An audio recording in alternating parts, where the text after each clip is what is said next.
வாழ்வில் வார்த்தை ஊழியங்கள் வழங்கும் இன்றைக்கான இறை வார்த்தை. நம் ஆண்டவர் இயேசு கிறிஸ்துவின் இணையற்ற நாமத்தில் இந்த காலை வேளையிலே மகிழ்ச்சியோடு உங்களை வாழ்த்துகிறேன். இந்த புதிய நாளிலும் கர்த்தர் உங்களை ஆசீர்வதிப்பாராக, கரம் பிடித்து வழிநடத்துவாராக. பழைய ஏற்பாட்டில் காணப்படும் அனைத்து தீர்க்கதரிசிகளின் புத்தகங்களும் ஆண்டவருடைய அன்பையும் ஞானத்தையும் வல்லமையையும் அவருடைய எதிர்பார்ப்பையும் வெளிப்படுத்துகின்றன. குறிப்பாக ஏசாயா தீர்க்கதரிசியின் புத்தகம் அடிமைத்தனத்தில் இருக்கும் யூதர்களின் பின் சந்ததிக்கு நம்பிக்கையை கொடுப்பதாக அமைந்துள்ளது. அதிலே உள்ள ஒவ்வொரு வார்த்தைகளும் நம்பிக்கையை கொடுப்பதாக அமைந்துள்ளது என்பதை நாம் அறிந்து கொள்ள வேண்டும். ஏசாயா 43 அதிகாரம் 18-19 வசனங்களிலே தம்முடைய ஜனங்களிடத்தில் ஆண்டவர் இவ்வாறு கூறுகிறார்: முந்தினவைகளை நினைக்க வேண்டாம், பூர்வமானவைகளை சிந்திக்க வேண்டாம். இதோ நான் புதிய காரியத்தை செய்கிறேன், இப்பொழுதே அது தோன்றும், நீங்கள் அதை அறியீர்களா? நான் வனாந்திரத்திலே வழியையும் அவாந்திர வெளியிலே ஆறுகளையும் உண்டாக்குவேன். ஆம், ஆண்டவர் தமது மக்களை பாபிலோனியர்களிடமிருந்து விடுவிப்பார். அவர்கள் ஒரு புதிய காரியத்தை பெற்றுக்கொள்வார்கள் என ஆண்டவர் உணர்த்துகின்றார். முந்தினவைகளை நினைக்க வேண்டாம், பூர்வமானவைகளை சிந்திக்க வேண்டும் என்று சொன்னால், இன்னொரு மொழியாக்கத்திலே இந்த விதமாய் கூறப்பட்டுள்ளது: முன்பு நடந்தவற்றை மறந்து விடுங்கள், முற்கால நிகழ்ச்சிகளை பற்றி சிந்திக்காதிருங்கள்.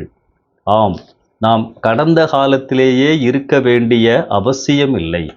ஆண்டவர் புதிய நம்பிக்கையை கொடுத்து புதிய பாதையிலே நம்மை நடத்துகின்ற ஆண்டவர். அவர்கள் புதிய காரியத்தை பெற்றுக்கொள்வார்கள் என இந்த வசனம் கூறுகின்றது. எவைகள்? புதிய மன்னிப்பு, புதிய ஆசீர்வாதம், மீட்பு, தேவ பிரசன்னம்.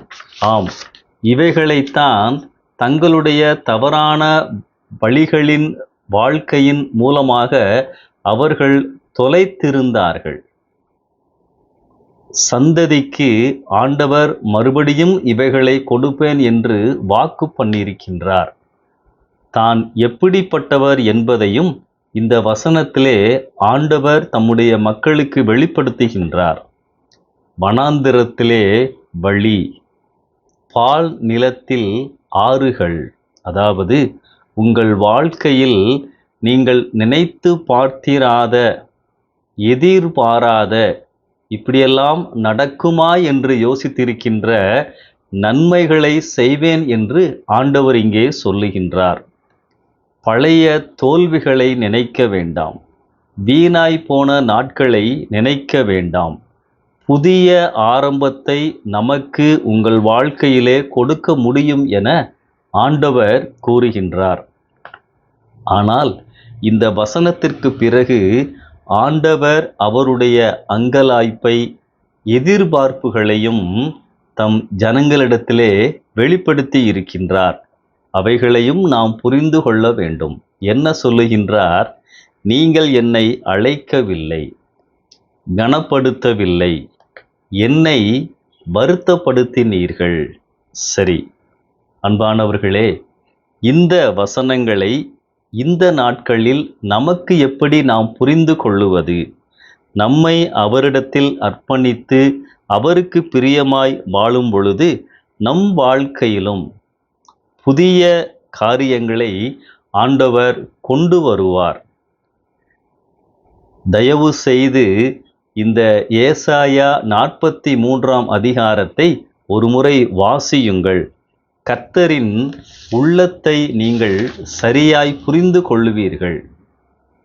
வனாந்திரத்தில் வழியையும் பால் நிலத்தில் ஆறுகளையும் உண்டாக்க முடிந்த வல்லமையுள்ள தேவன் உங்கள் வாழ்க்கையிலும் வாய்ப்புகளை உருவாக்குவார், வழிகாட்டுவார், புதிய காரியங்களை நடப்பிப்பார். பிரியமான சகோதர சகோதரிகளே, இதை கேட்டுக்கொண்டிருக்கின்ற பொழுது நீங்கள் எப்படிப்பட்ட நிலைமையிலே இருந்தாலும், எந்த ஒரு காரியத்தை ஆண்டவருக்காய் செய்து கொண்டு இருந்தாலும், உங்கள் வாழ்க்கையிலே சில பிரச்சனைகள் இருந்தாலும், வழி தெரியாமல் திகைத்து கொண்டு இருந்தாலும், பதில் கிடைக்காமல் குழப்பத்தில் இருந்தாலும், உங்களை பார்த்து ஆண்டவர் சொல்லுகின்ற காரியம், வனாந்திரத்திலே வழியை உண்டாக்குகின்றதைப் போல உங்களுடைய வாழ்க்கையிலும் இதுவரை புலப்படாத புதிய வழியை நான் உனக்கு காண்பிப்பேன். நம்பிக்கையில்லாத நிலத்திலே ஆறுகளை உண்டாக்குகின்ற தேவன் உங்களுடைய வாழ்க்கையிலும் நீங்கள் எதிர்பாராத இடத்திலிருந்தும் நன்மைகளை கொண்டு வருவார் என்று உணர்த்துகின்றார். இந்த நம்பிக்கையோடு இந்த வசனங்களை நாம் புரிந்து கொள்ளுவோம். ஆண்டவருடைய அன்பு, ஆண்டவருடைய எதிர்பார்ப்பு, ஆண்டவருடைய வல்லமை, இவைகளை இந்த வசனத்திலே நாம் புரிந்து கொள்ள முடியும். நேற்றைக்கு உங்களை வழிநடத்தின ஆண்டவர் இன்றைக்கும் உங்களை வழிநடத்துவார், தேவைகளை சந்திப்பார். நம்பிக்கையோடு இந்த புதிய நாளை ஆரம்பியுங்கள். ஆமென்.